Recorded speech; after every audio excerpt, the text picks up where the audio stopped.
Aujourd'hui, on va décortiquer ensemble une vidéo. Moi, j'adore faire ça en fait. Et puis, c'est un outil qui est très pratique et indispensable si tu veux décoder les sons de l'anglais. Donc, stay tuned and we're going to have fun together. Et aujourd'hui, on va décortiquer un son qui est très connu des Américains, c'est le T américain.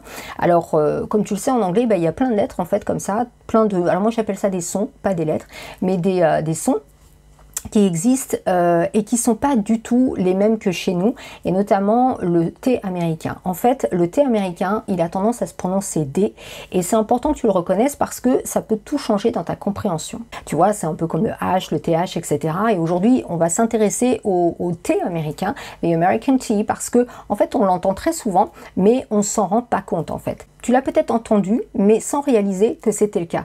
Ce D, tu l'entends peut-être dans It's better. Tu vois, It's better, c'est mieux. Et autant un Britannique dira It's better, et autant un Américain dira It's better. Pourquoi? Parce que les deux T deviennent D. Bref, on va voir tout ça ensemble. Tu vas t'entraîner avec moi. Donc, je vais passer derrière l'écran et puis on va répéter comme ça des mots ensemble pour que tu puisses bien t'imprégner de ce son T américain et le reconnaître facilement. Ok? Allez, suis-moi derrière l'écran. Ok, so let's practice. Donc, on va voir le T devenir un son D. Donc, ce son, tu peux le trouver entre deux voyelles, tu peux le trouver devant un I ou entre un R et une voyelle. Bon, évidemment, après ces explications-là, tu vas pas trop bien cerner. Donc, on va pratiquer ensemble sur des phrases réelles, sur des mots réels. Ce sera quand même beaucoup plus facile. Alors, la première phrase que j'ai choisie, c'est I'd better go to the meeting at 11. Alors, on va décortiquer ça ensemble. Donc, I'd better, comme tu vois ici, j'ai pas dit I'd better, j'ai dit I'd better. Pourquoi? Parce que les deux T deviennent un D à l'oral, ok? I'd better go, I'd better, I'd better.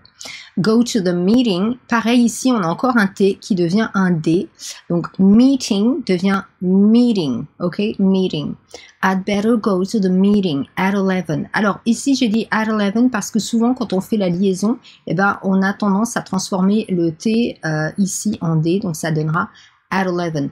Of course, some British people would say, for example, at 11. And that's okay, of course, but most of the time, when people speak very quickly, they say at 11. All right, so I'd better go to the meeting at 11. Ensuite, phrase numéro 2. Peter wrote a better letter. Alors, j'aime beaucoup cette phrase parce qu'il y a des da partout. Donc, Peter, ici, donc le T de Peter devient Peter. D'accord? Des Peter. Peter wrote. Alors, ici, j'ai pas dit wrote a letter, wrote, alors c'est vrai que ici, tu vois, wrote a better letter, I could have said that, but actually I'm going to say Peter wrote a better letter, wrote a. Here, the T va devenir un D, et comme je fais la liaison directement ici avec le A, ça fait wrote a, ok, wrote a better letter. Et ici, pareil, le double T devient un D. Et ici, pareil, le double T devient un D. Donc, il faut vraiment que tu fasses attention à l'oral quand un Américain parle. Quand on entend des sons D, la plupart du temps, c'est un son D, hein, bien évidemment, mais aussi, c'est aussi le son américain T, ok? So, Peter wrote a better letter.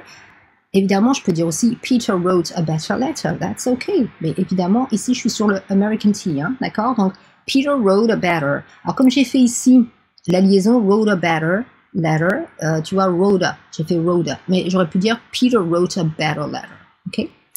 Je t'invite bien sûr à t'amuser hein, avec ça, tu vois, il ne faut pas rester figé sur l'accent ou la prononciation. Si tu as envie de dire Peter ou Peter, it's up to you. Mais moi, ici, c'est pour l'exemple. Ensuite, je t'ai pris des petits mots tout seul. Donc, par exemple, on a little, parce que en fait, little, ici, pareil, on a un double T qui va devenir un D à l'oral. Ça donnera little, ok?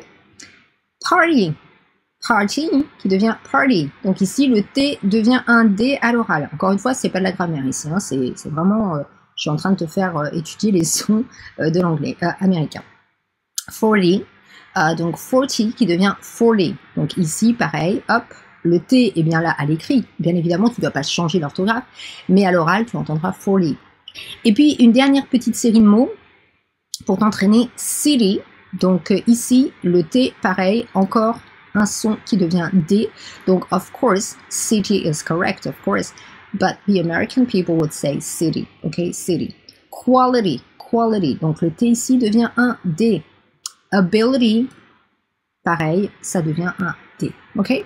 So we're going to repeat that together just because I want you to practice, of course, and then it's up to you to repeat over and over again. So, number 1, I'd better go to the meeting at 11. Peter wrote a better letter. Little, party, 40. City, quality, ability. OK? Bon, bah écoute, c'est à toi de jouer. J'espère que tu vas avoir du fun à t'entraîner. Moi, j'adore le son américain, T, le T américain. Donc, ça t'aidera également pour ta compréhension parce que plus tu vas l'entendre, surtout plus tu vas le pratiquer et plus tu vas pouvoir le repérer. Donc, c'est à toi de jouer. Have a super nice day and have fun with English.